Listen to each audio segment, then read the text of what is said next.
القسم الأول ابتدائي وهو ما لم يتقدم نزوله سبب يقتديه وهو غالب آيات القرآن. فمنه قوله تعالى: ومنهم من عاهد الله لئن آتانا من فضله لنصدقن ولنكونن من الصالحين. فإنها نزلت ابتداء في بيان حال بعض المنافقين. وأما ما اشتهر من أنها نزلت في ثعلبة بن حاطب في قصة طويلة ذكرها كثير من المفسرين وروجها كثير من الوعاظ فضعيف لا صحة له.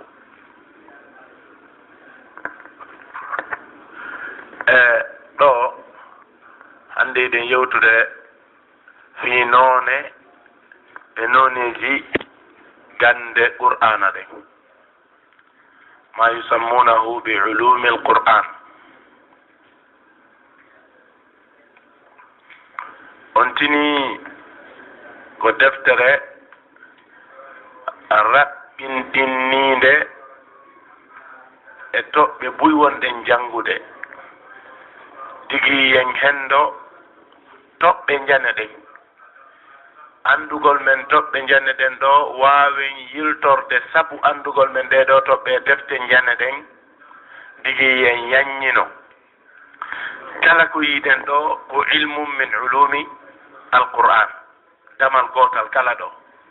wono so minni nuzulul quran ibtidaiyun wa sababiyun hada ilmun min ulumi alquran. no woodi defte hertinaɗe walli feede e ngal gandal ɗo tawen hiɓe muuɓi ayeje e simoje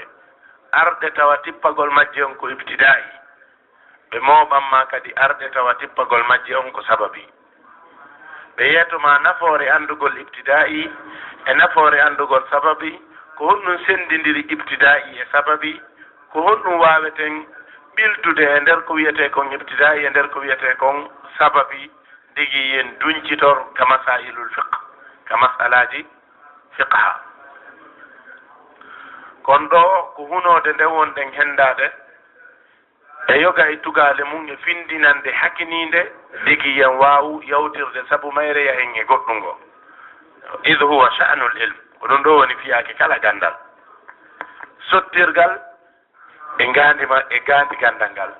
hendoɗa sottirgal ngal tigi yo ɗum ɗo wonane laawol yottoruyngol e gandi ngal gandal ɗon. sa miijike ko hendiɗa kon ɗon ko ngal fof woni ɗon ara a falti. sa miijike ko hendiɗa kon ko fof non ara a faayi. sa miijike kadi ceerno ma wawete junnudema fof e kunkur raɓɓiɗu kun ɗon o muɓidirane kanko foppo junne ɗon kadi ara a faayi. kono ko yo eto wattoda e winduɗo deftere nden o junne sottirgal ya noon yaññoya. o yettiri no faalaɗa o yaajiroy, ko yettiri no wiɗorɗa o yaaji, ko yettiri no ɓeydirɗa o barkiniri mawniri yaajiri heɓirɗa gandal e muɗum. sa hatti ɗo hatta ɗo. idan o noone ɗo ko nooni hidduɗo, nooni himmuɗo. andugol ko tippi e qur'ana tawana fi fus e ferlitale jama on woni sabu tippade. hara ko ɓangingol tungal haali woodaɗo na goɗɗo waɗi goɗɗum ma goɗɗo bonni goɗɗum, hara ko ɗum ɗo woni sabu ha ɗum ɗo ari. hara ko sifagol no neɗɗo duwa wonirde ma no duwa wondirede ma woɓɓe goo kañum no woniri, ko ɗum ɗo wiyete nuzulul qur'an al ibtida'i. none ɗiɗaɓo on ko marɗo sababu, none ɗiɗaɓo on ko marɗo sababu. kaari suudike huuwi golle, o miijike o suudike, qur'ana ara yeeto ne laaɗo inna o waɗi hunde kaari e hunde kaari e hunde kaari e hunde kaari. ma bonnere waɗa hakkunde yimɓe, laawol yottoruyngol ngol e sawaba ronka heɓade, qur'ana ara ñaawa hakkunde maɓɓe. ma fokkitane nelaaɗo landagol ɓe goɗɗum ko tabintinta mande annabaku maɓɓe, tawa ko hunde bilinde mettude faltade, qur'ana ara suhina nelaaɗo ko adi wadde. idan ɗiɗo fof ko sababi, woni sabu aya kaarijo arde ko kaari e kaari wanno hunde kaari ma ko hunde kaari wanno hunde kaari ma ko goɗɗum waɗano ɗum ɗo wiyete sababi. Idan qur'ana on ayeje makko ɗen ka tippagol no senditiɗe ɗo pecce ɗiɗi ko feccere tawa en anda ko ɗum waɗi nde waɗi e feccere tawata ko woni sabu ha nde wadde kon no anda. yanqasimu no senditi nuzulul qur'ani ila qismain feccagol no fecciti tippagol qur'ana on e pecce ɗiɗi njane. feccere kala kadi no mari pecce. alqismu l awal feccere aranere nden ibtidaiyun ko fuɗɗuɗum mara sababu mo anduɗen e nder jillodiral men ngal. wa huwa ma lam yataqaddam nuzuluhu sababun ko ɗum no woni nuzulul qur'an ibtidaiyan koko tawata artaki waɗali ado aya on tippade ma ayeje ɗen tippade goɗɗum ko sabimbinni tippagol majje ko ɗum ɗo wiyete nuzulul qur'an al ibtidai. wa huwa ko woni ɗum ma lam yataqaddam ko ɗo nde artaki nuzuluhu tippagol aya on sababun sababu yaqtadihi ko ñaawi yo goɗɗum aruɗon. wa huwa ghalibu ayatil qur'an ko nde feccere ɗo ɓuri mawnude ayeje qur'an ɗen fof ko tippi kon ka qur'ana fof ko nde feccere nde tawata ɗo ko ibtida'i ɓuri mawnude ɓuri ɗuɗude e ayeje qur'ana arde ɗen. wa minnu no jeeya yewnone ɗo ka misal aya wonɗo ka suratu tawba allahu subhanahu wa taala on wi wa minhum man ahada allaha no e maɓɓe ko naafigiɓɓe wona sifeede ƴettanowo allah aadi ko woni ndin aadi o yowdirandi e charte la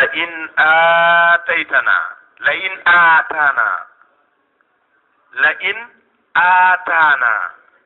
wonde si o okki men min fadlihi e ɓural makko ngal si o neminiri men jawdi so bagori men moƴƴere wo moƴƴere lanasaddaqanna mamen sakko nde hertingol ngol ɗo fadlu on hertiniramo jawdi ma hertiniramo nayi ma hertiniramo geloɗi ma hertiniramo gandal ko hunde hatton jinde dalil go'o ɗo ko wiitum min fadlihi si konngol weddingol so wama yufidul umum wa mithluhu lmufradu id yudafu fafhamhu dita rushda ma yudafu jeeya siyahul umum wonde konngol mufradu si ngol joli ngol sowama e goɗɗum ngo haray a fatal umum ngol huuɓi. la in atana so okki men min fadlihi e ɓural makko ɓure makko ɗen kanko allah yiɗi ɗuuɗi bagori men jawdi gandal noneji jawdi ndin fof noneji gandal ɗin fof naatiɗo hertingol hunde wotere ko dalil hatto jinima lana saddaqanna jawabu sarti moɓe foti on lana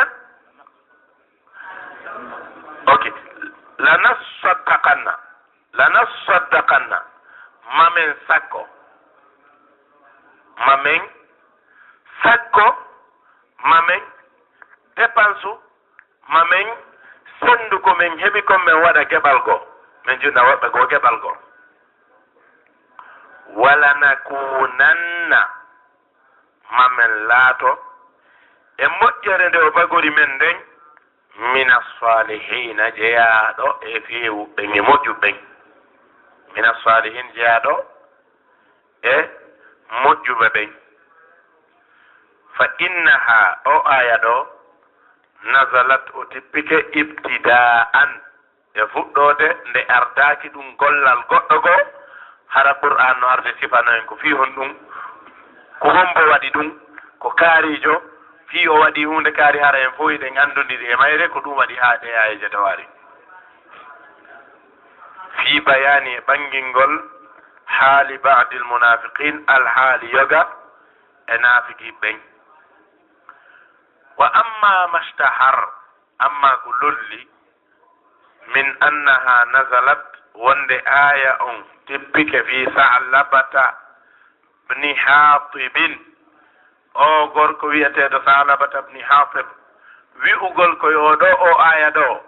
ko sabu oɗo waɗi o aya ɗo tippi woola qissaji ɗo yanya wonde annuyemo maranu moƴƴi annuye oɗo on kañum kadi ari no moƴƴi haa o heɓi jawndin o wuddiri ndi rasulu immini jantoɓe zakka o sali o ndaari ko ɓuri jaasude o junni ɓe memali Abubakar kadi feeɗo makko o waɗi ɗum ɓe acciti yawgol jantamo zakka ɗiɗo piiji ko hunde ko turrahat ko wiyete kon kamen taali tawata maraka mahi ko sifa ɗum ni o inni wi'ugol ɗum ɗo fi qissatin tawila e taali juutuɗi ɓay qissa no wawi wonde haqiqa ene wiyen ka pulal fi qissatin tawila e taali juutuɗi zakaraha jantike ɗi kathirun ko ɗuuɗi min almufassirin e firoɓe qur'an ɓe fiyon ɗum lianna almufassirina huma ala aqsam wala anwa firoɓe qur'ana ɓe minhum man yahummuhu jam'a riwayat hara ko himmi o tikko moɓugol fillayeji ardi wala yumayyizu bayna al-israiliyat wa gayri al-israiliyat hara ko itta e bani israiliyat e ko wona israiliyat e ko woni sahih e ko woni mawdu e ko woni da'if fof o haajaka o eggay tum woni o mooɓa ko himmimo ko moɓugol no woodi woɓɓe maɓɓe ko himmiɓe ko dartugol ayeje yondirɗe e ñaawoje tawa ñaaworde no waɗi batte e fikka hara ko ɗum ɗo tum woni yewtude arma wadda hadis daif hawrodirɗo e masala figu on arma wadda mawdu arma ronka addude himmamu hadis on siko sahih himmamu siko yo taw tun no hawrodiri e masala mo woni wolde on o jolnayi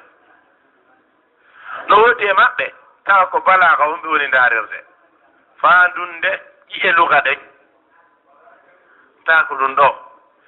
si o yii ko hawrodiri mum o eggay woni ko feere mu'tazila woni ko feere khawarij woni ko feere asha'ira yo hawrondir ɗum e ko faala kon wadde ɗon o waɗay himmamu ɗum waɗi si goɗɗo goo inni alqur'anu kafin shafin bila kashaf لأن الزمخشري في سوق البدعة يشتري أعرب في القصيدة ولحن في العقيدة ولو شرب من ماء السلف الزلال لما ورد ورد الاعتزال وي القرآن كيرتم كنت نيوندينده كنت يونينده كوالدا دفتر ويتندن كشاف o ɓay jom mayre ko e maakiti bida on o soodoyta ko ton o yata o soodoya fi suqi l bid'ati yashtari eka maakiti bid'aji ko ton o soodoyta maakiti makko on kanko araba fi l qasida o wooli ko laaɗi ko laba ko henti e gimi arabu ɗi wala hana fi l aqida o falti ka aqida walaw shariba min ma'i salafi zulal so yarunu ndiyan salafu salih welɗanɗan lama warada wirdal itizal o jolatano e jolirde fedde wiyetende mu'tazila ko mu'taziliyankejo ka fedde himo sewi non haqqille o ukkete hara anda jaɓanamo tawa ukkinoke o jaɓa Allah yiyoyta yawmal qiyama mu'tazila ɓenni Allah yiyoytake ñande dawgal o ara e aya mo qur'ana henni faman zuhziha anin nari wa udkhila aljanna faqad faz o inna ayu fawzin akbar min azihzahi anin nari wa idkhali aljanna ko malal hongal ɓuri mawnude ngal malal ɗo tandede natugol yite naate aljanna ko fandi ko fennugol yiyoygol Allah ɓay yiyoygol Allah no ɓuri ngal malal ɗo mawnude kono sa yii ɗum ɗo ko no wiyata ya nusalli malal ɓurgal dandete yitenade aljanna ala sa yi malal ɓurgal ɗum ɗon ala ara allah yoytaki ɓay yiɗoygol allah num ɓuri fawnude dandede yitenade aljanna wono a yi no sewi no mettinande a nana inna ko gonga jaɓa gomdina wono tawa ko gomɗinta kon ko poson idan no wodi woɓɓe maɓɓe ko himmiɓe ko firtirgol qur'ana feere nden humindira gande fewdiɗɗen e ayeje ɗen ɗum noon si kutimo rondagol fello yaada e mum digi yo humindir ko fewndi e aya o etoto o fallidira haa ya tawa no yaadi siko ko yo luubo no warrata o warray haa o humindira portoɓe wi hunde kaari wona ɗum ɓe taw qur'ana wolino fii ɗum qur'ana woli fi mat woli fi biologie woli fi simi woli fi hunde kaari na ɗum ɗo yimɓe ɓen convaincirte ka qur'ana qur'ana ko mawdu anndaɗo hay si woni qur'ana wolali fi ɗum ɗon ɗustata qur'ana ko tuma qur'ana ari ko tuma wiide yimɓe ɓen qur'ana woli fi mat wo qur'ana mawna ko tuma wiiden qur'ana woli fi opérugol goɗɗo o si qur'ana tedda e yimɓe ɓen hinde teddi ko hina ɗum ɗo hinde teddi ko hina ɗum ɗo wota ɗaɓɓu teddinirgol qur'ana haala taali ma lubanagol jama ma jalnugol jama na ɗum qur'an teddinirte ko teddunde ado en faamude nde ko woni nder ton kon koko gomɗinte e ko hutorte ko gomɗinte e ko hutorte goɗɗum no ton faama few hefta haqiqa mum on gomɗina hutora goɗɗum no ton faama firongol ronka hendade haqiqa mum on ronka heftude haqiqa mum kono firongon faama ala e nder qur'ana fof ko goɗɗo famata firongo faama firongo kono haqiqa mum on ronkoɗa hendade ina ɗaɓɓira ya gomɗin ano aljanna en nela tigiri makani en fiha ma la aynun ra'at wala udhunun sami'at wala khatara ala qalbi basharin qad kono famirta haqiqa mum on a faama e firongon kono haqiqa jaati mum kin amara sifaji allah ɗi allah no mari jungo allah no mari yeeso a faama e firongon kono haqiqa mum on ko honno wayi andata haqiqa mum on junnita allah firongo woolango sa inni noon kadi fof a junniti allah aray ko a asaira ko feddeji asariya ɗi yadullahi allahu alam bi muradi min mi wolta ɗo hay hunde hadi aqidatu min aqaidi l asaira yadullahi jungo allah jungo ngon hiɗen andi firo mum ngon kono haqiqa mum on en ganda ɓay fottugol inɗe ɗen waɗɗinta fottugol jaatiki yeeso ñaariru yeeso bareeru yeeso nagge fof ko yeeso wiɗen kono geete ɗen no serti fottugol inɗe ɗen waɗɗinta fottugol jaatiji ɗin idan naa ko joli wo e deftere selli kono no woodi e men honditoɓe miijo ko windi e deftere wo no selli naa ko windi e deftere wo selli bal ko windi mari dalil wo no selli ko windi ala dalil wo haray hay si ko hombo tigi de windi hay si ko hombo tigi de windi kono idan o aya ɗo e ngil qissawil taaliwil batindirtengel e aya on ɗum waɗi cheikh o inni wa rawwajaha kathiru min al wa'az fenni ba juɗi ko heewi e waajoto ɓen kon o qissa ɗo ɓe hulɓinira yimɓe ɓe wewlinira woɓɓe onon ko sella kon sella mabniyu alal batili batilul la mahala hunde ko nde labawu ko nde foti e nowru wo ko yiɗuɗa nde nangol wo si ko nde mere ko nde mere idan cheikh on hinni fa daifun ko qissa lohuɗo la sihhata lahu ala nokku kaw selli la sihhata lahu ala nokku kaw selli annahu huna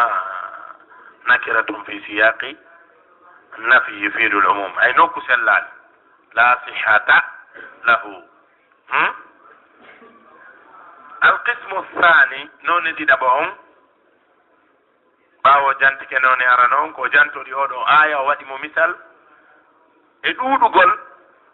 o nde feccere araner ɗo ko humpitugol en wonde ko hunde kaari sella tum ɓayno heewi emen moƴƴa wiyaɓe jawdi andi na jawdi salabata enen kadi noon faamuɗen gissa on faamu mo sella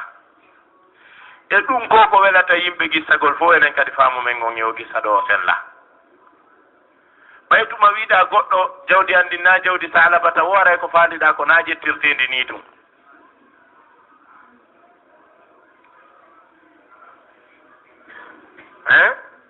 andi gissa on no furnangue an kadi e misugol ma fi salabata no hernangue andi no woodi inɗe ɗe gissaji taga baka e mum neɗɗanke no duwa renade watta yiili mum moƴƴa wano juha ko kirɗi wo koye juha bakete ka juha kana salihan wa kana aliman faqihan wari'an tarjama lahu kathiru min alulama kana min ulamai salaf joni noon kala ko kirɗi e ko taalete koye makko takkete ko gando reninoɗo humpitiɗo gandal figu ko ɗuuɗi e karmokoɓe waɗuɓe defte tarajum waɗanimo tarjama koko enen noon giɗen woola tun takka e makko piiji kirɗuɗi ɗanale fewna ɗe takka e makko tawa en ganda ko mbonde wolde fimu o wittali en heɓa e bakkato e sifaɗin piiji ɗon sa takki fewɗo ko boni pelleta heɓay a heɓay bakkato woɓɓe sa woli ɓe naa ko tigi yomen anndu luga an ha anday woni luga few ɓay ɗo yagayno luga si Allah jaɓi ara heeɓi bakkatuji ɗi anda ettiri mum ndi luga dandatama e mum nanno o tigi rento e sifaɗin ɗon alqismu thani feccerɗiɗa ɓernen sababiyun ko piiji marɗi sababu wa huwa ma taqaddama nuzuluhu sababun koko ardi tippagol mum kon sababu yaqtadihi ko hino ñaawa ɗum wa sababu go'o imma su'alu sababu on ɗo ko pecce feccere goo imma su'alun hara ko landal landa qur'ana ara jaabongal nelaɗo lande landal qur'ana ara jaabongal yujibu llahu anhu allahu on jaabongal mis yas'alunaka anil ahilla qul hiya mawaqitu linnas wal hajji konnuni ko woɓɓe ari landi nelaɗo landal tawi nafoore ala e maggal allah ari jaabi ko nafoore woni koñum ɓe ari ɓe ni nelaɗo ko fi on ndu waɗi ndu lewru si ndu fuɗɗade ndu fuɗɗay ndu fanɗi wona non ha ndu timma ndu yaha non kadi ha ndu sewita ko ndu waɗi ɗum tawi ɓe mara nafoore ngal landal andugol ko on ɗum fanɗirta ha janɗa fanɗita kadi allah ari jaabi ko wondi e nafa kon ay ko lewru ndun no ko wondi e mum tawa nafoore no e mum julɓe ɓen no mari nafoore mum tawa no yowodiri e lewru ndun yasalunaka anil ahilla ɓe arma landagol fi lewru ndun kono qul wi'u hiya lewru ndun ma leppi ɗin mawaqitu linnas ko wagintinanaɗi yimɓe ɓen ko andugol hitanden yalti lewru ndun darike lewru ndun maayi lewru karuru kadi darike lewru kariru maayi anden ɗon suumaye hewti anden ɗon lebbi hajju ɗin hewti anden ɗon lebbi hormakuji ɗin hewti ko ɗum wal hajji andiren ɗum lewru hajju ndun kadi fewndike hajju ngun hewti ka totte ɓe ronka jaabede ko ɓe landi ko ɓay ari nafoore ala e mum ɗum waɗi sikarmo ko ɓe wi'i wonde yajibu alal mufti an yakuna fatinan kad yakunu sa'ilu gabiyan wala tudayyi waktaka kama dayya waktahu ajibhu bima yantafiu bihi farjitowo no duwa wonde jon haqqille jojuɗo himo heɓa no gasa landotoɗo mo heɓa landotoɗo ta ko jofojo ɓay piiji ɗuɗuɗi no yimɓe ɓen annasu ajnas yimɓe ɓen ko noneji sertuɗi landomo ko nafoore ala e mum na yo innu mi sali mi jaabota ko yaw ha anda ko landoɗa ara mi jaaboma la kono ko yo ndaaru ko ɓurata nafude landiɗo o jaabo mo ɗum hay sina ɗum o landi hay sina ɗum o landi wota citirmo ni sabu wikkagol mo e wolugol haala ka moƴƴa o yaha runinaymo runonde bonde e hella landeteɓe fiidina ɓen idan kono wota jaabo ko landi ko ndaaru goɗɗum ko noon kadi landotoɗo no wawi landadema hunde tawa majjugol makko ko landi kon hollihimo majja goɗɗum ngo kadi jaaboɗamo ko landi kon jaaboɗamo kadi ko yondire landal ɗam tawa mo majji ko ɗum waɗi so landi goɗɗo ari landi nelaɗo henni nelaɗo menen men en ƴawa ka laade ka bahru dey e men yooɓo ndiyam amen ɗan lanna ma heddo seeɗa tawa simen yariɗam men salligotako simen salligoriɗam men dondete ko honno men gerdata e yo men salligor ndiyam bahru ɗam nelaɗo andi landiɗo si ndiyam bahru no laaɓi holli o anda ko woni e nder bahru on kadi sino laaɓi si laaɓa nelaɗo ɓeydi ko tawata kunno sigodiri ndiyam ɗam ɓe maki huwa horu ma o ko ɗum o landi ndiyam mum ɗan no laapos alhillu maytatuhu ko woni ko nder ton kadi no laaɓi no dagi ko mayi jiibi kon e majjan dagi ɓay hari majjede laaɓugol ndiyam ɗam holli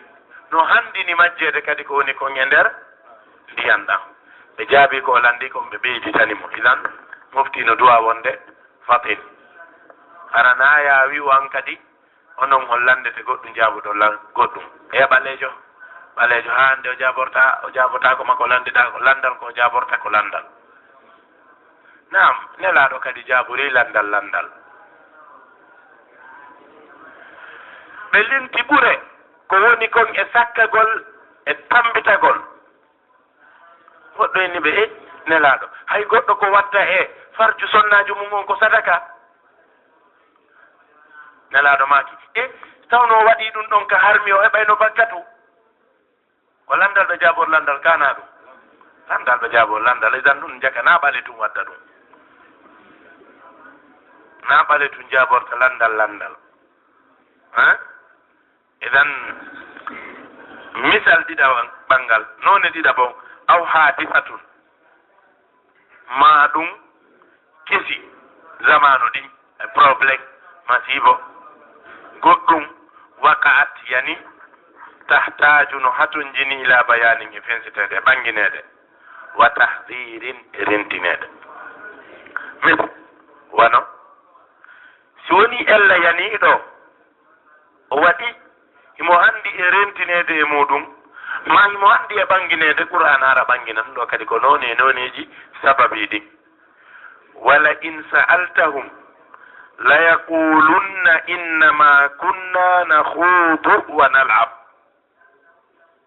al ayataini ayaje ɗen ɗiɗi qul billahi wa rasulihi kuntum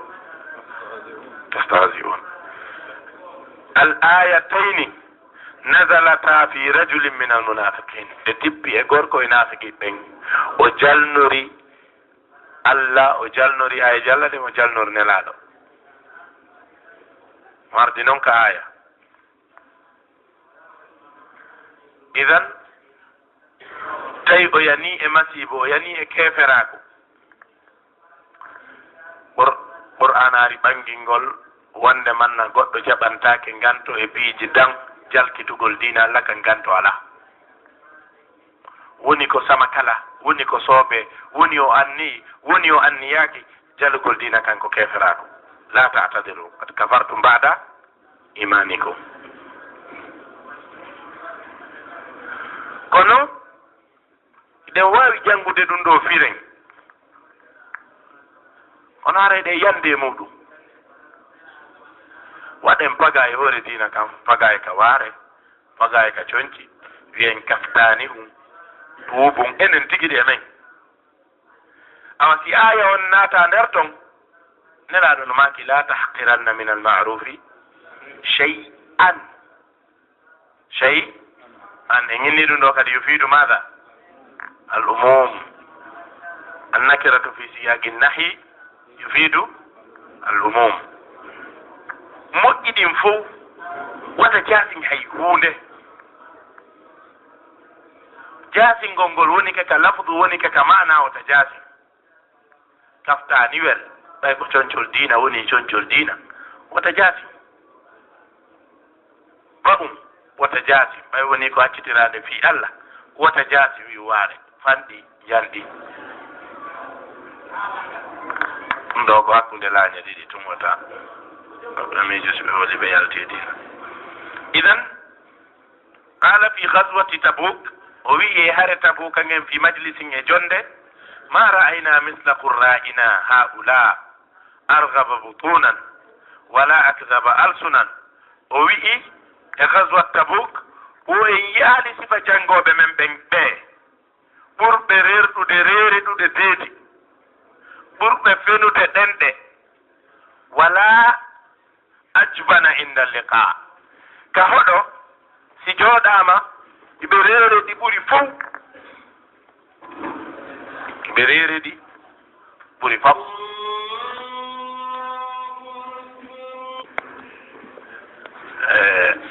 tawi ko yiwgol sahaba ɓen konngol accitangol ngol yuwayne laaɗo kuminal qurra bal huwa aqra'ul qurra yuway sahaba ɓen konngol fandorangol yuwgol diina kan kono ngol takka fullo fo tawi wiyata kon fello ka joliri wo oɗon ngo jawirte o rewi e ɓeeɗo ko reeri ɗuɓe kono si fottama a tawa kamɓe ɓuri hulde reedu wala ajbana inda liqa ala ɓurɗo ɓe hulde reedu si fottama ka teere yani rasulallahi sallllahu alayhi wa sallam o ashaba ko nelaaɗo e so wondiɓe mum ɓen o faandi si goɗɗo inni pay kumma ne haake aray ko an o inni ne haali kum aray ko an o yenni ha ɓiɗɗo ma on o yenni an kadi noon sa inni pay kumma kum ne haake aray ko an yenniti ɓay ko an halfinani o gol ma ndi ko a won ne haali fa balaga dhalika rasulallahi sallllahu alayhi wa sallam ɗum hewtinelaaɗo wa nazala alquran qur'an on tippi fa jaa arrajulu ya'tadir ila annabi sallallahu alaihi wasallam wari mo gantinade no fa yujibu ala jabade mo qur'an yani Allah tippini qur'an no jabade abillahi wa ayatihi wa rasulihi kuntum tastazi'un ayo naali kunta digi yo ñaworde won huɓunde kala waɗɗo ɗum naati kuntum tastahzi'un la ta'tadiru qad kafartum ba'da imanikum jim none go aw fa'ala aw fi'lu waqi'in yahtaju ila ma'rifati hukmihi hugol goɗɗum aw fi'lun ma kuugal waqi'un yanungal waɗungal yahtaju ngal haton jinni ila ma'rifati hukmihi andugol ñawore maggal on مثل ونويقول قد سمع الله قول التي تجادلك في زوجها وتشتكي إلى الله والله يسمع تحاوركما إن الله سميع بصير إذن هون يعني تايند هاتون جني إنياوري cergal yani hakkunde yimɓe tawi ko haaka sariya on addunoɗon ngal ari tati timmi cerle tati timmi sertama gasi few woɓɓe ne cerle tatten timmali kono cergal ngal waɗi yedda timmi few sonnajo on no mari ɓiɓɓe boyi o faalaka accirde moodi makko ɓiɓɓe ɓen ɓe yeeboto himo andi so wondi e ɓiɓɓe ɓen ɓe heegete o mara ko dankora o wulliti yo nelaɗo dartu o fiyake ɗo nelaɗo ndaari ɓe tawi ɓe mara ko ɓe waawi ɓe wawali ɓantude ñawor nden ɓe teƴƴi e mayre qur'ana ari holli ruttodiral maɓɓe ngal niwnama ɓe ruttodiral maɓɓe ngal ngal huuɓinama ngal newnama awa kadi Allah nani wullitande nde nde hewtimo karmokoɓe go inni ko oɗo sonnajo darino fi khilafati Umar ibn al-Khattab lamma arada an yuhaddida al-mahr ɓay Umar falama happude teŋe sonnajo e ko oɗo sonnajo darino ka Umar khutbata ɗon o inni ya amira al-mu'minin kunna qad arafnaka umayran ثم عرفناك عمرا ثم عرفناك أمير المؤمنين فاتق الله واحفظ محمدا في رعيته والله يقول وإن أردتم استبدال زوج مكان زوج وآتيتم إحداهن قنطارا نكرا جودي وحبالي دي أنغا فالا حبودي دون عمر هانده goɗɗo e mi inni ko lanɗo gomdi ɓe ɓenni amirul muminin khalifatul muslimin Umar inni deƴƴo ko o woni debbo mo Allah nani hito mum fawqa sab'i samawat Umaru teddande o nanata hito makko kanko kadi hecca nanugol hito makko Umaru fanki fi happugol teŋe deƴƴi fi mum gila nde ñande o happal teŋe enen kadi ko sifa ɓeeɗo faalɗen ke karmo koɓɓe tawa ɓurɗoma fanɗude gandal waɗete tambi ka faljuɗa jaɓa ta sattanama an ida andi ko an Allah bagori moƴƴere nde mo junnuma ko heewi ɓuri mo kono timminama yetta Allah ko tawi kongo neldima faljere nde faljuɗa ko no weli ka ɗengal si darama ka teele no satti no weli wolude ka ɗengal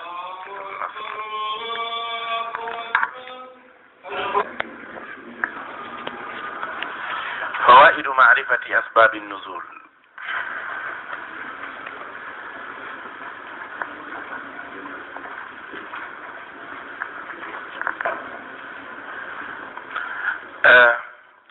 هو بيجي شيخ إن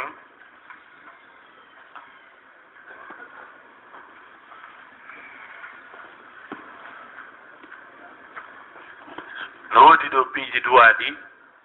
findinede mo go'o al asbabu qad tata'addad la mani'a min ta'addudi al asbab sababuji tippagol aya goto no wawi wonde ɗiɗi no wawi wonde tati hara fof no selli waɗi si ulama'u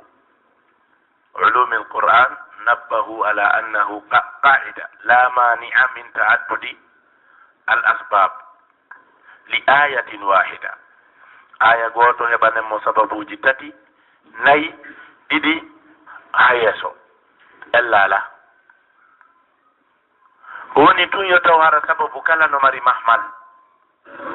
sababu kala no mari mahmal no mari ka watte no mari ka rondete sanadu mum on no selli taw sanadu on selli ndaren ko honnodi rondirte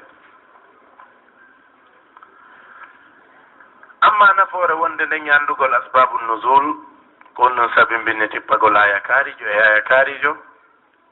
no ɗuuɗi kono eɓe jumlidi ɗo e toɓɓe nayi ñande ɓe wi marifatu asbabi nuzuli muhimmatun jiddan andugol sabimbinɗi tippagol aya no himmi moƴƴa li annaha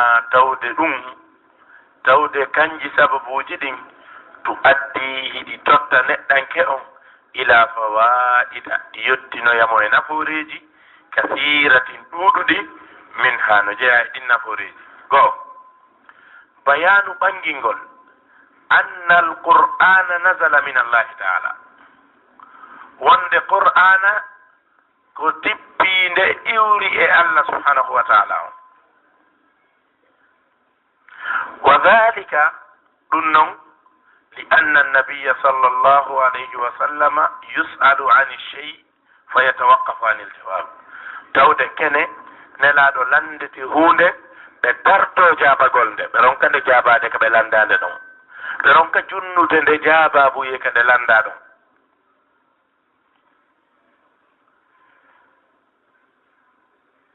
فيتوقف ɓe taajo anil jawabi ahyanan jabagol ngol kene go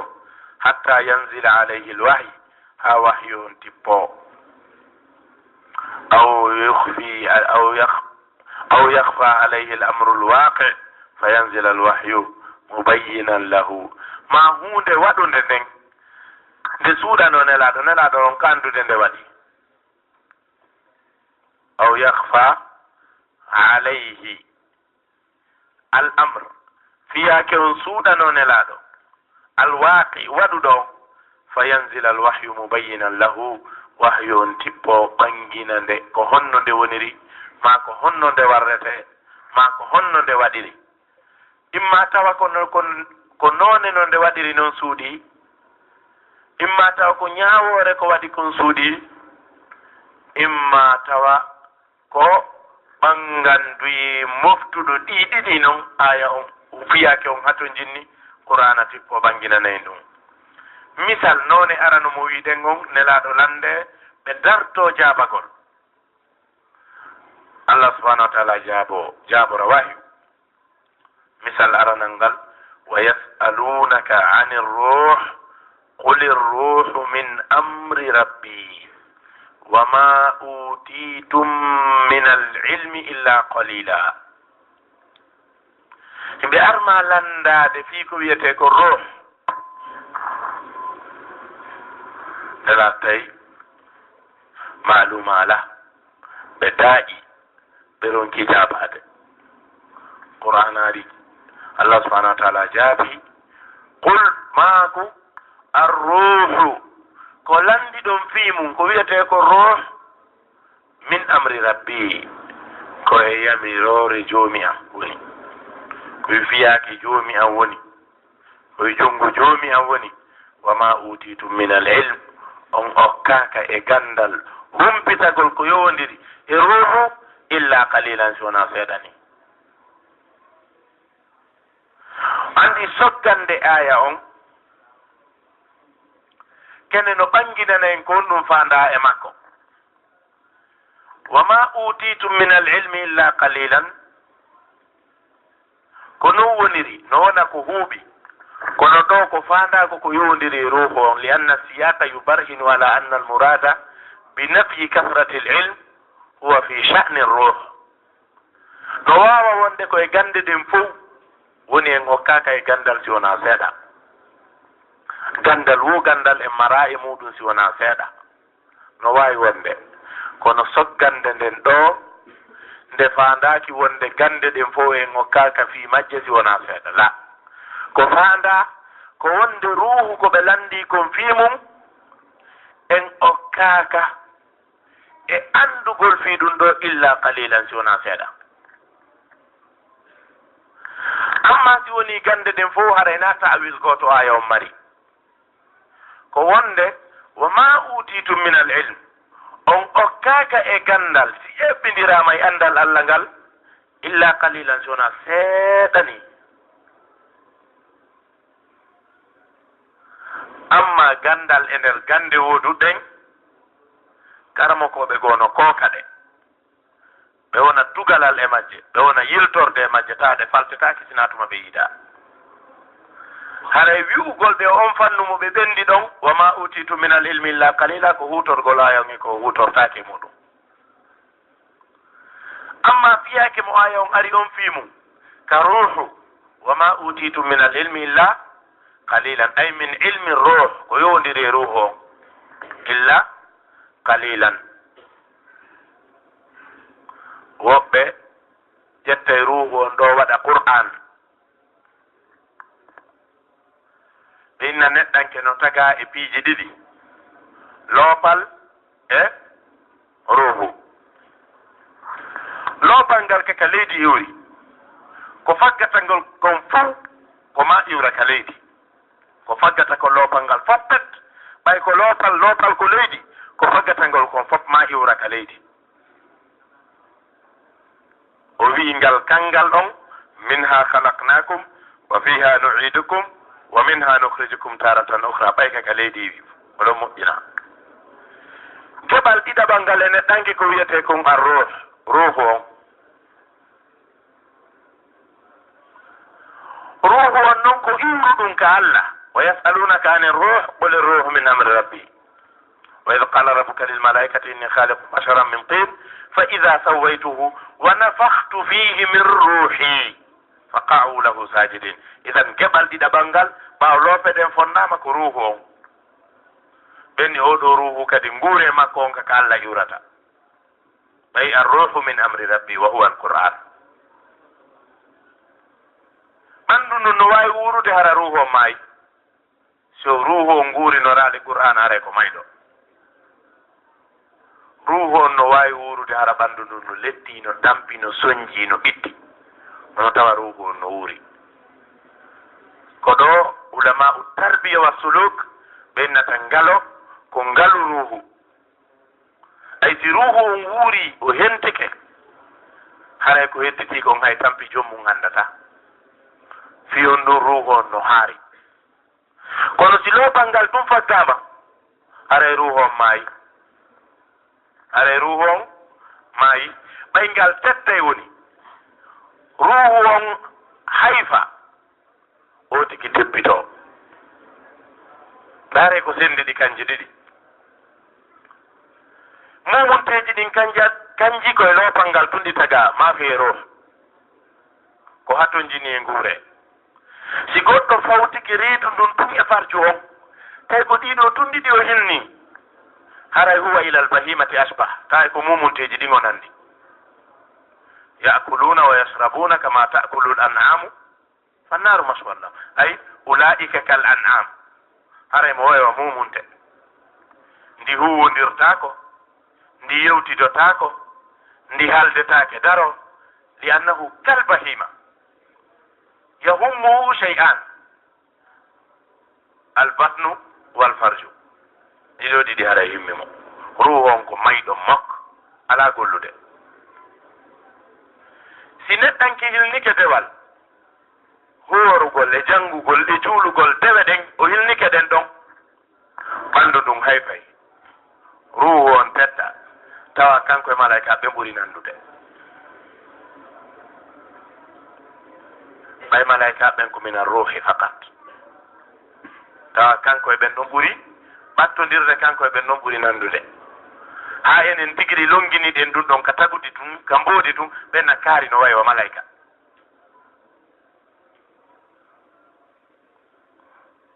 idan ruhu on ko waɗi jantiɗen ɗum ɗon fof ko ɓay en woli inde ruh.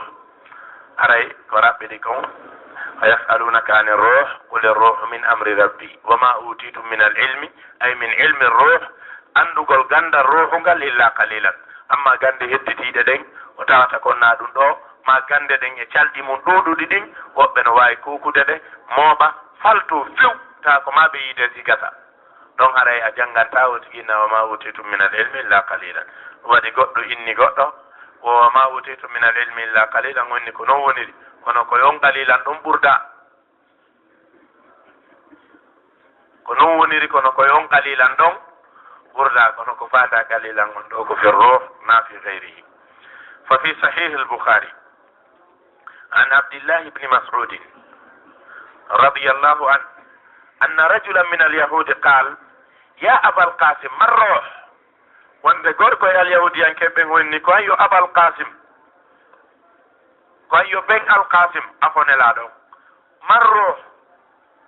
كن وني روح فسكت نلادو دجي وفي لفظ غري في الله فأمسك بجوجتي يورما بما قال يهوده فلم يرد فامسك النبي صلى الله عليه وسلم فلم يرد عليهم شيئا اي هون بجابك فعلمت انه يوحى اليه مي اندي غدو نو وحي ندنلا ودون هادي بجابو كدون فانكني بن فقمت مقامي فلما نزل الوحي قال مي امي انكو انغو مي بوتي باي وحي اون تيبك غالا بماكي ويسالونك عن الروح قل الروح من أمر ربي. وسمع بجانغاني وتجي آية بجانغي آية. ومثال الثاني مثال تدا بانغال فيها كودا وسودا نونلا غارا بياندالي في ماكو فيو قرآن تيبو في بانغينغول مكونوني تدا بوني مثال ماكو نغال يقولون لئن رجعنا إلى المدينة ليخرجن الأعز منها الأذل yewtere wolande ari nelaɗo nanali nde ɓe famali nde ɓe andali nde e ngalti min hooti si Allah jaɓi miskinaɓe fawtetake ɗon miskinaɓe ñammintake jasukoy koye fof min pottinay koye min dirnay ɓe fiyake on waɗilan ni hono nelaɗo anda ko ndu waɗi ɓe humpitaki Allah subhanahu wa taala humpitiri ɓe wahyu ɗum woni noon e ɗiɗaɓo mo inni on aw yakfa alayhi l amru lwaqi fa yanzilu lwahyu mubayyinan lahu idan ɗo qur'anari ɓangini yaquluna nafiki ɓen no inna la in rajana ila almadina si min hewti madina la yukhrijanna al az tedduɓe ɓen yaltinayi min ha e nder madina al azal jasuɓe ɓen وفي صحيح البخاري أن زيد بن أرقم رضي الله عنه سمع عبد الله بن أبي wonde o sahabajo wiyeteɗo Zayd ibn Arqam o naniri naafigijo on hoorejo naafigi ɓe wiyeteɗo Abdullah ibn Ubay ibn Salul yaqulu dhalika emo woɗangol ɗo kolngol yuridu annahu al-a'az wa rasulullah sallallahu alaihi wasallam wa ashabuhu al-adhal o fandi nelaɗo no ko kanko woni tedduɗo on ngalo on rasulu e wondiɓe mum ɓen ko jasuɓe fa akhbara zaydun ammahu bidhalik zaydu humpiti bappa mum ɗum fa akhbara bihi nnabiya sallllahu alayhi wa sallam humpiti bappa makko humpiti nelaɗo fa da annabiyu sallllahu alayhi wa sallam zaydan nelaɗo noddi zayd fa akhbarahu bima sami kanko tigiri o humpiti nelaɗo ko nani kon ɗum ɗo nastafidu min hada adaban akhar nafitoren ɗo needi goo ɓoggol yewtere si juuti raɓɓindingol digiya heɓu ko laaɓi kaari yeeti kaari ari yeetima lando ko hombo nanirɗa o yeetoma nodda on ɗon kanko tigiri o yeetoma ko nani kon haala no ɓuri hulɓinade piiji ɗin fof ni si en jarribike ɗo mi sondike o ɗo goɗɗum minna yo sondowoɗa o sondomo kankadi o sondowoɗa ha hewtita ɓeɗo mi landike ɓeɗo ko num ɓe wi on taway haala kanka serti gila ka yalti ɗo ka waylike waylande yeru adadu nanɓe ɓen ha hewti ɓe mo kala sino yiɗi jarriboto e ɓe guri mum nden a taway ka wayli few si a waɗi ka jumla tati nde ka hewtoya oɗo a tawi ka woni jumla jeetati ay mo kala faalete waɗugol bayan ɓangingol ko nani kon e nder ko ɓanginta kon o woɗa ko a woola nde ka hewtoyato tawa bayana on ɗuuɗi tawya fof ko faljere si a ƴetti noon ka nanɗa ɗum tigi a tawa e faljere nden hakkindike si ko faljere joni a tawa ko goto falje meɗen ko ɗum waɗi si karmakoɓe hadis ɓen rerɗini e ko wiyete kon a sanadul aali sanadu dowɗo badal ya nanu hadis ɗo worɓe sappo wona hakkude ma e nelaɗo so tawi woni ɓen naniraɓe no wuuri e to jinda ha wona jowo kaarijo yahiɗo janngoy nokkel kaari ceernojo yeetike mo wonde kaari wi'imo o ari kan kadi lagine ɗo o janniwa yimɓe sappo a naniri goɗɗo e ɓen ɓe o janni on innima kaari wiilan hara onno mamum ɗo ma onno konakedi ɗo mahimo talaba mahimo laɓe e to ha hewtoyaka makko naniramo kanko a fukkini sappo wonɓe ɓen hakkunde ma e makko fam a nanirimo kanko tigi si feere no woodi yawtumo ɗon tode naniroya karma ko makko tigi ɗigi ya fukkim ɓeɗo fof hendoɗa nindi wolan ndin ko ɗum waɗi sanadul aali ari sanadul nasil ari ɓenni a sanadul nasil adafu l asanid wa sanadul aali asahu al asanid sanadu kala mo worɓe fanɗi e mum haɗa mo ɓuri sellude sanadu kala mo worɓe ɗuuɗi e mum no ɓuri lohude idan ɗo zeydi yeeti bappa mum bappa makko yeeti nelaɗo nelani zeydu kanko tigi ɗo yeetiɓe no naniri noon fa akhbarahu bima sami'u wolni ɓe ko nani kon summa arsala ila abdillah ibni ubay o nelaɗo neli abdullah ibni ubay wa ashabihi fa halafu ma qalu ɓe wondi he men wolali ɗum ɗum ndey fa saddaqahum rasulullahi sallallahu alih w sallam nelaɗo gongini ɓe ko mbo feni are zayd ɗo kadi holli hon ɗum a wi min ɓay tun ko kaari wolnimi ko gonga si en tappi en kaasi a fenay woni kaari fenata la la laysa min uslubil hadith pellet nelaɗo no hooli zeyde ɓuri ubay iɓe felliti ubay ko naafigiijo ɓe felliti pellet wahyu yeetinoke ɓe wonde ubay ko naafiqiijo kono ɓe wondiri tigi wota heeferɓe ɓe ginnu muhammadu no warde wondiɓɓe mum ɓen sina ɗum hari sahabaɓe go disinike nelaɗo yo nelaɗo accuɓe wara ubay yoɓe accuɓe wara abdoullah ibni ubay ibni salul nelaɗo maki o ha ɓiɗɗo abdoullah ibni ubay ibni salul on sohi ɗum o wi nelaɗo si ɓen am warete accu min tigiri mi waramo mi wawata wondude e warɗo ɓen am ha o wi nelaɗo si ɓen am warete accu min tigiri mi wara ɓen am kono wata wondude e warɗo ɓen am mi wata joɗade hayno kaarino yaha ko kanko warno ɓen am men wonda mi wata kono rasulu inni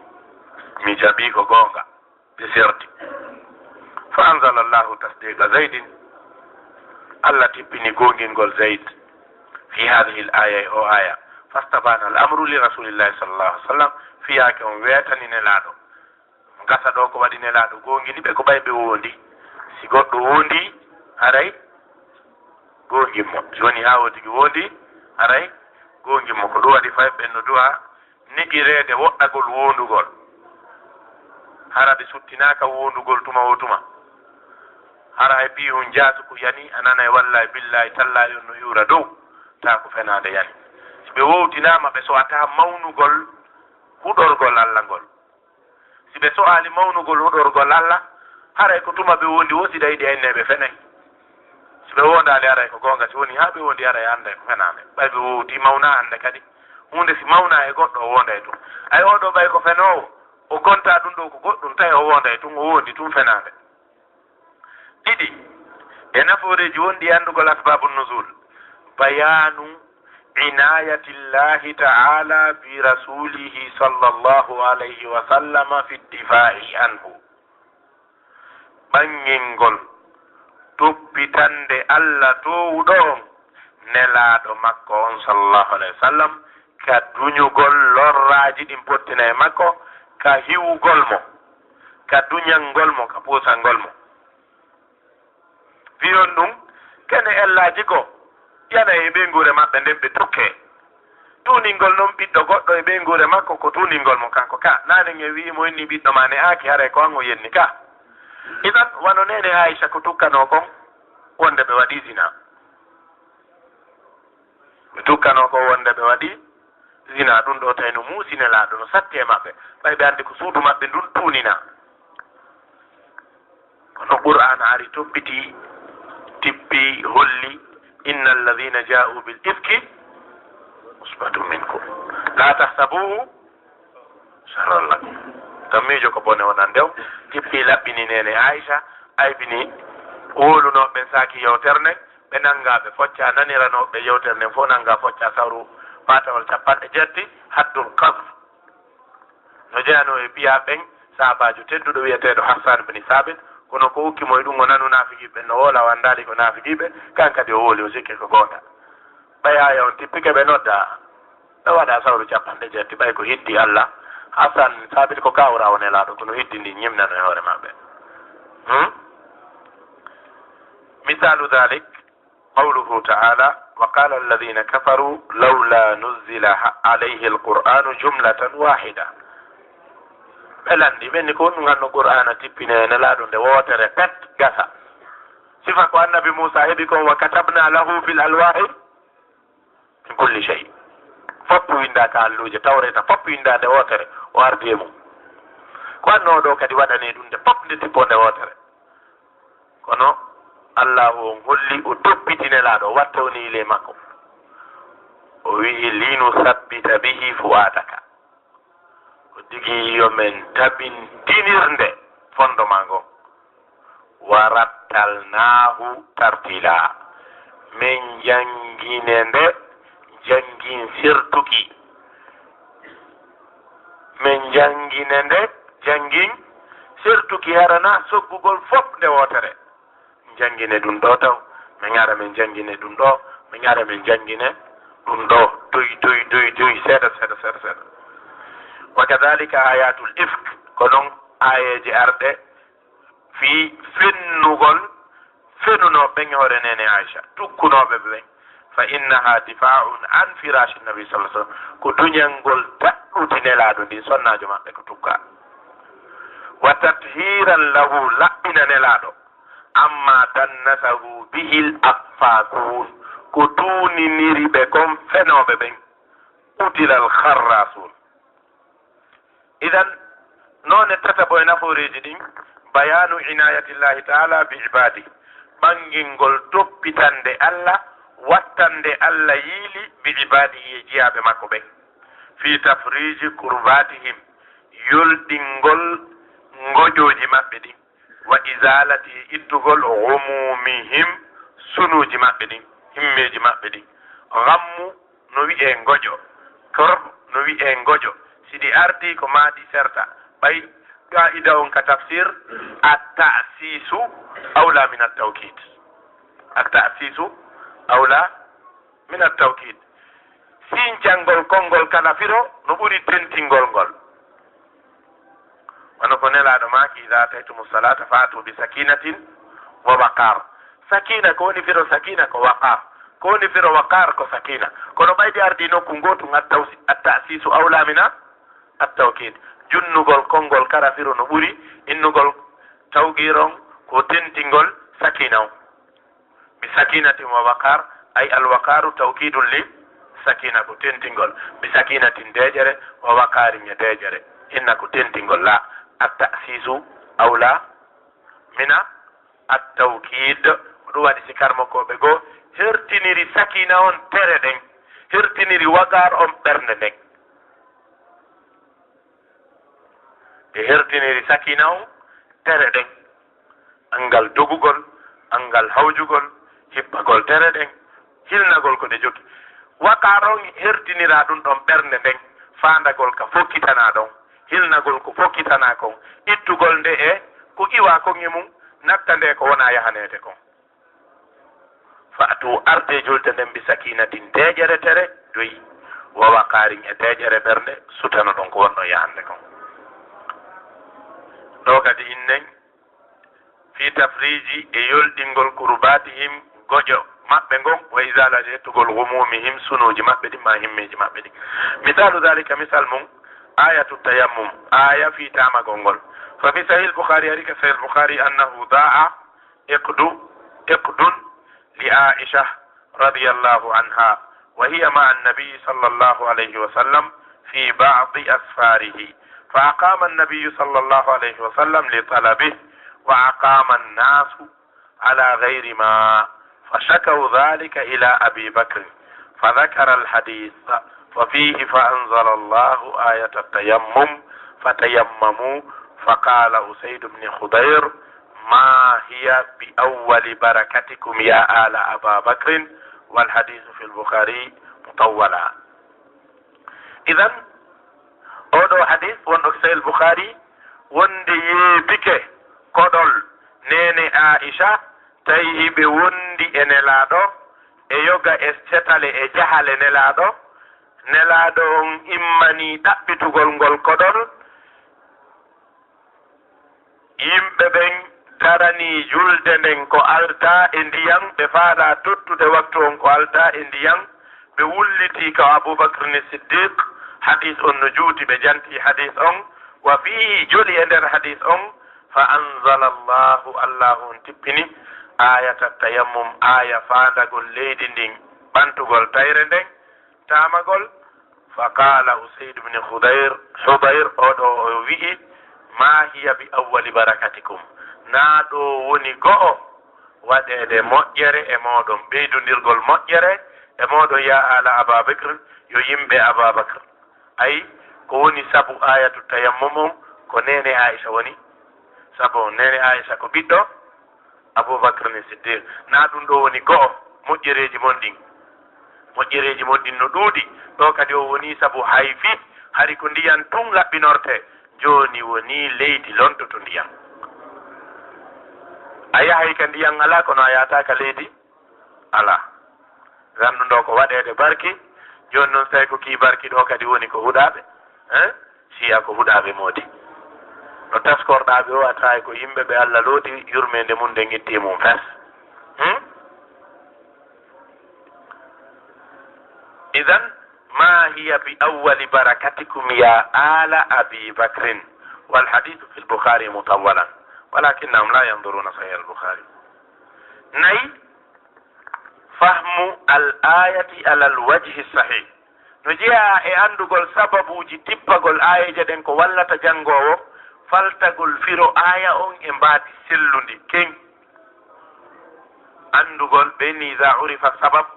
batala al ajab. sa andi ko ɗum waɗi ha hunde kaari waɗi hawagol ma nde aray bo ni anda kadi wi goɗɗo haawi ko hunde o so anda fimayre anda tum fimayre hara hawagol ngol iwi. مثال ذلك صفة من قوله تعالى إن الصفا والمروة من شعائر الله فمن حج البيت أو اعتمر فلا جناح عليه أن يطوف بهما أي يسعى بينهما ندو يهتا حق مجي كنجي ديدي. فإن ظاهر قوله فلا جناح عليه وفيني كون يكو الله إنكم فلا جناح عليه بكة فواكم ما إلا على أمكو أن غاية أمر السعي بينهما أن يكون من قسم المباح. سوى تعليل كويكم فلا جناح أفلتو وندك فاندا إفياك حتى دي لف فياك يا دندون yamirore yaadu ndun ma ñaawore yaadu ndun hakkude safa e marwa ko naatay ɗum e feccere dagagol ngol dagi tun wona wajibi wona sun dagi tun dagi fala junaha o riiwi janaha on o inni an yattawafa aray holli ko yaagol tun nafus ko naatata koye gismu almubah. kono wa fi sahih bukhari aɗi ka sahih bukhari digi yen falto firo sellungon ɓay sen ƴetti tun faman hajja albayta aw i'tamara fala junaha alayhi an yattawafa holli so wangike nafus so wangaki kadi haray nafus ɓay ko ɗum ɗo pamoto kaya fala junaha alayhi an yattawafa so wangaki noon fala junaha alayhi aydan لأن الأصل إذا لم يكن هناك جناح في الطواف أي الأصل أنه لا جناح أصلا في أو الأصل عدم الطواف هوني الأصل سكن دي آية وندك وانجتاكي kono noon so reerɗu tungo waɗi aray fala junaha alayka ko ɗum ɗo woni faamunde soggande aya on faamunde soggande aya on ko wonde na wangago na yahugol hakkunde safa e marwa na yo yahe. kono noon so yiɗu tun yahugol o yahi aray la junaha alayhi ko ɗum ɗo faami. kono faamugol sababu nusuli on wallitoto ha itta walle ha faama faamu selluɗo. an asim ibn suleyman qal sa'altu anasa بن مالك رضي الله عنه عن الصفا كوكو بيدان تين دو غوتو بابي رابي انس بن مالك بدهم ها بامبا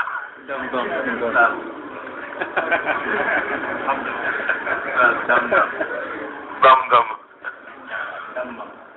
no dam wa dam woni oda sikki ko bamba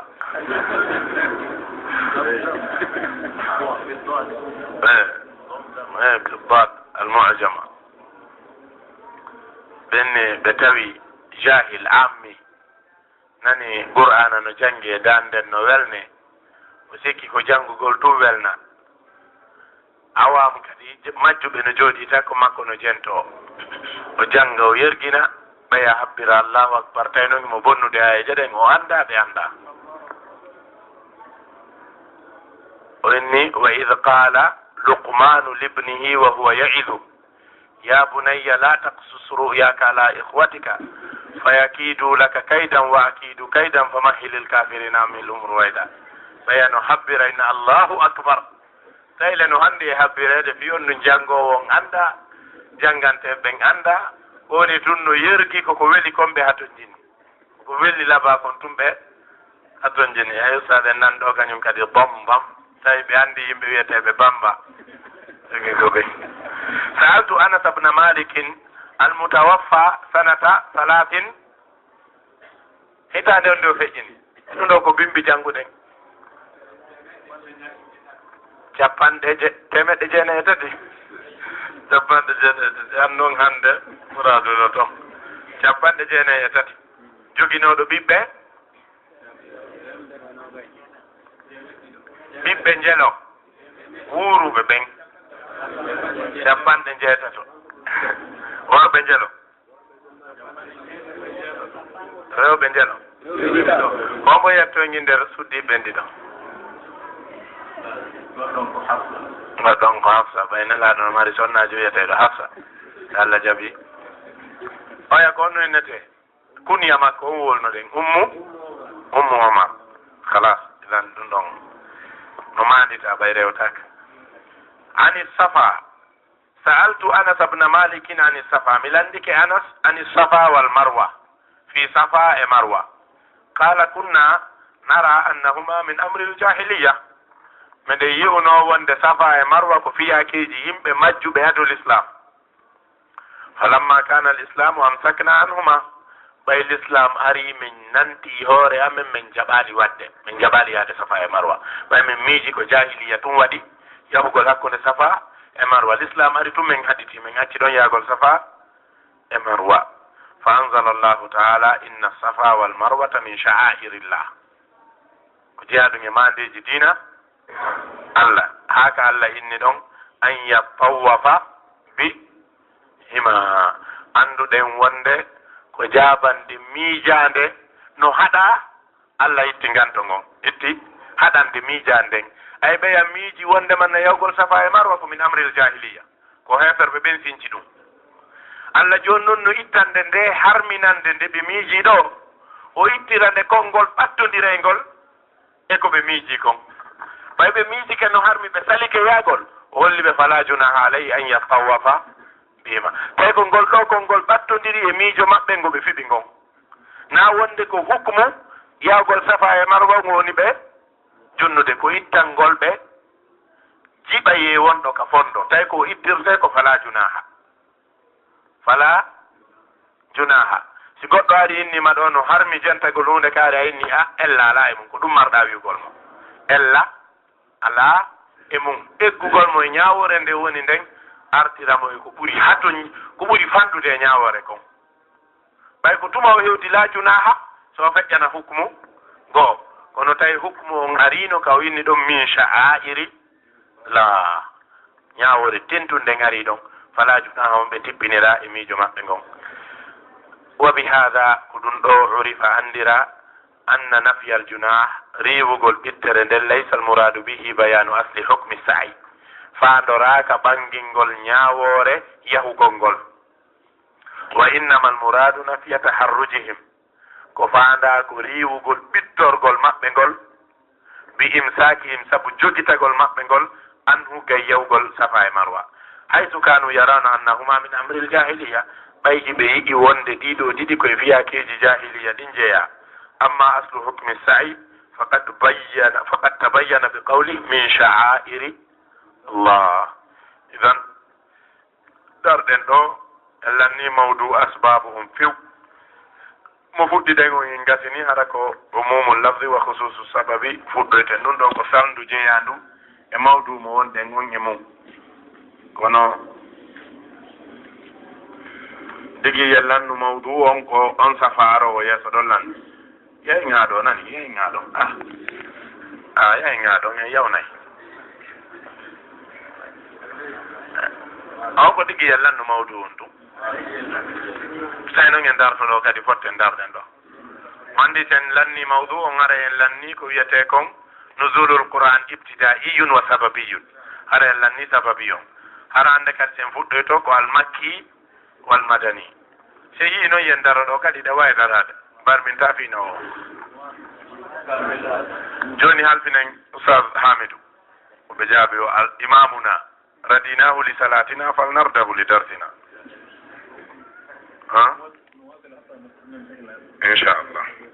inchallah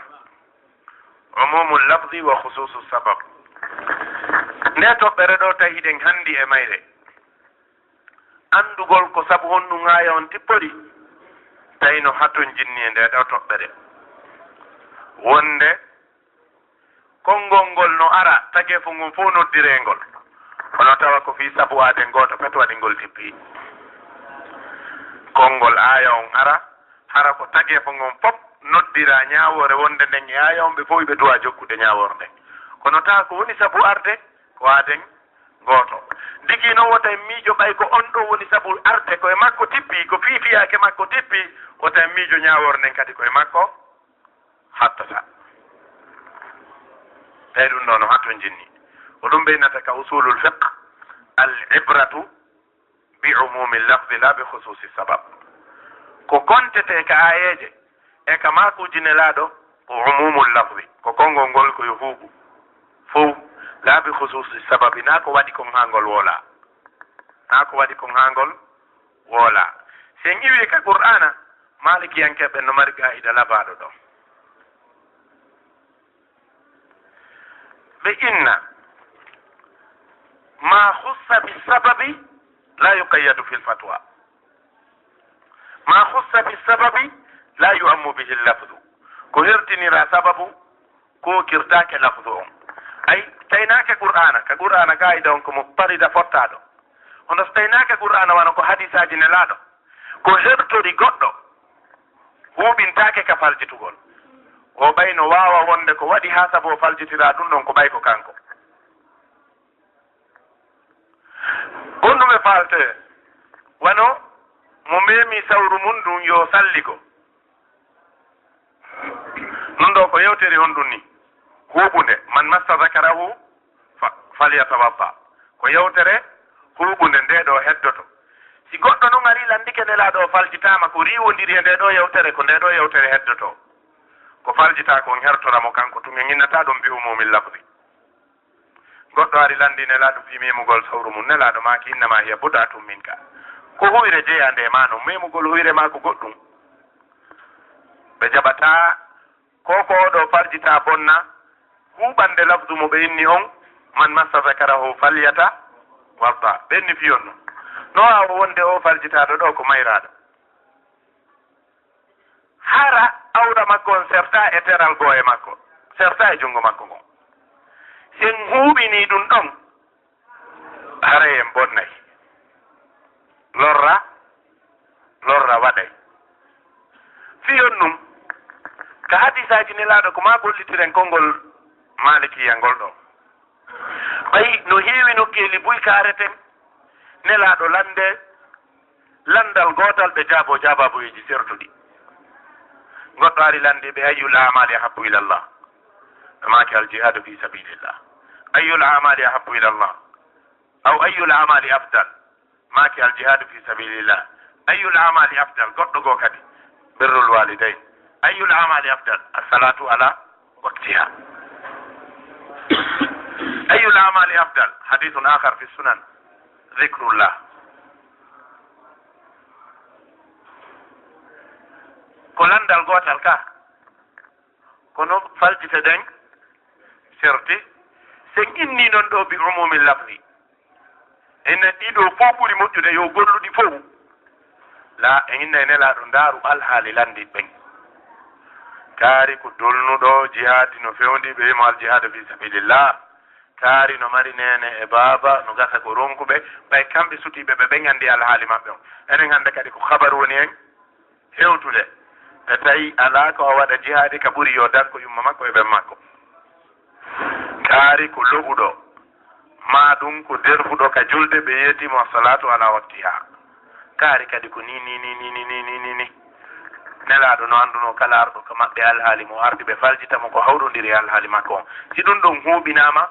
hara e mafsada waɗay kono ka qur'ana al ibratu bi umumi lafdi la bi khususi sabab ida nazalat il ayatu li sababin khas si aya tippori sabu hertiɗo wa lafduha am kono tawa konngol aya on no huuɓi kana hukmuha shamilan ñawore aya o moftay li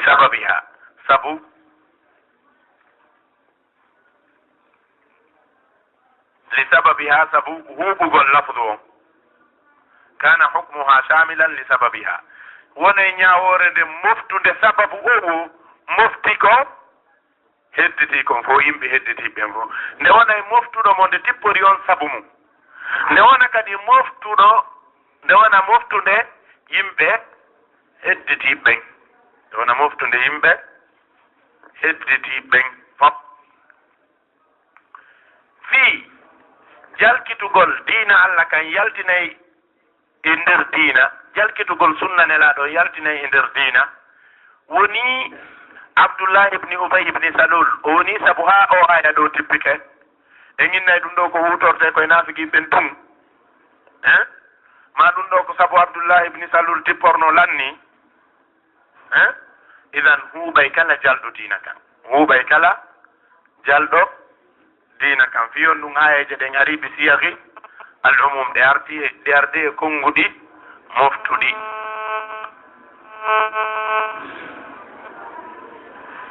wali kulli ma yatanawalu lafduha e kala ko konngol ngol huuɓinata e nder aya on li anna al qur'ana nazala tashri'an qur'ana ko tippori ko sar'ingol amman huuɓugol li jami ɗum mawnande mofte ɗen fof na fiyaden goto tippori oɗo wattinelaɗo make hadis selluɗo fama qawli limra'atin illa ka qawli bi mi'ati imra'a mi wolnali ha hande sonnajo goto konngol si wona no mi woliranta sonnaɓe temedere ay si mi fewtini e goto fet konngol haray ko sonnaɓen fop mi fewtini konngol ngol wona sonnajo goto tun fa kanat al ibra wona ko watta yilikum bi umumi lafdihi ko kuuɓal konngol ngol la bi khususi sababi na kertal ko woni kon sabu ha wadde misalu dhalika sifa mum ayatul li'an ayeje arɗe ɗen fi huɗodirgol ma huɗidirgol ƴettidirɓe wa hiya qawluhu ta'ala walladhina yarmuna azwajahum wa lam yakun lahum shuhada illa anfusuhum ila qawlihi in kana min as-sadiqin fa fi sahih al-bukhari min hadith ibn abbas radiyallahu anhuma anna hilal ibn umayyah qadhafa imra'atahu inda an-nabi sallallahu alayhi wa sallam o sahabajo ɗo o tukki sonnajo makko on kanelaɗo bi sharik ibni sahma o tukkirimo oɗo gorko fa qala annabi sallallahu alayhi wa sallam annabi jo makanimo albayina seede on aw haddum fi dahrika ma patawol capanɗe jeetati ka ɓawma ma hiddi ka ɓawma ɗum ɗo noon enen iɗe wadde hande saɗalannata wiya ɓiɗɗo mum ko fattujo mi mana biro makko zini fof ko gotum ɗaɗo fof gotum woni a wi a fewtutu ɓeygu ma wiɗa o zini woni a wi ɓiɗɗo makko on ko fattu ɓayɗa andi fino fattu majase ala nder ɗo majase ala ɗo ñinnen ko majase e haqiqa kala wiɗo ɓiɗɗo mum ko fattu ara o tokki ɓeygu makko si sari al islam no ñawirede capanɗe jetti ka ɓaawo idan o inni seede on aw haddum fi dahrik ma ɗum hiddi ka ɓaawo ma fa qala hilalu walladi ba'athaka bilhaq mi wondiri nelirɗoma gonga on inni la sadiqun ko gonga mi woni komi gonguɗo komi woli kon fala yanzilanna allahu ma yubri'u dhahri min alhad ma Allah tippin ko dandata ɓaawo an gompiyede sawru capanɗe jetti hiddi ndin ɓay ko gonga mi woni fa nazala jibril tippi wa anzala alayhi o tippini e makko ñawore no gerdete walladina yarmuna azwajahum o yiyetiɓe wonde manna koye ɓe huuɗo ɓay woni ko seedeɓe nayi o addete no si dabita koyeɓe wondu laabi nayyi jowabum kum ɓe ɓeyda tentingol jowabum kum wona huɗugol hoore mum so tawi woni finu e hoore sonnajo o karmokoɓe tafsir ɓen inni nafoore jande tarbawiyankere no ɗo ɓay rewɓeɓen suddi huɗugol Allah innaali yoɓe innu wal khamisata anna la'natallahi ɓay kamɓe ko huɗoɓe ɓe wowti e wino nane goɗɗo ko wowti wo ko wowti hay faye makko mawnta ɓay ɗum ko huɗoɓe ɓe wowti huɗugol Allah innaali yoɓe innu jowabum ɗum kuddi Allah woni e hoore an tawi woni mi fenayi woni Allah wiyalma ɗum ko inni ko tikkere ɓay mo andi valeur tikkere sa tikkani sonnaji ko ɓuuri e fandude o wemboto o wawa fiitude ronka andude ko gen ɓay ɗum ɗo no mawni e makko inni yo wi'u wal khamisata anna ghadaba allahi alayhi ɓay gorko kadi sutta kutti o wowta ɗum ɗon tawi no mawni e makko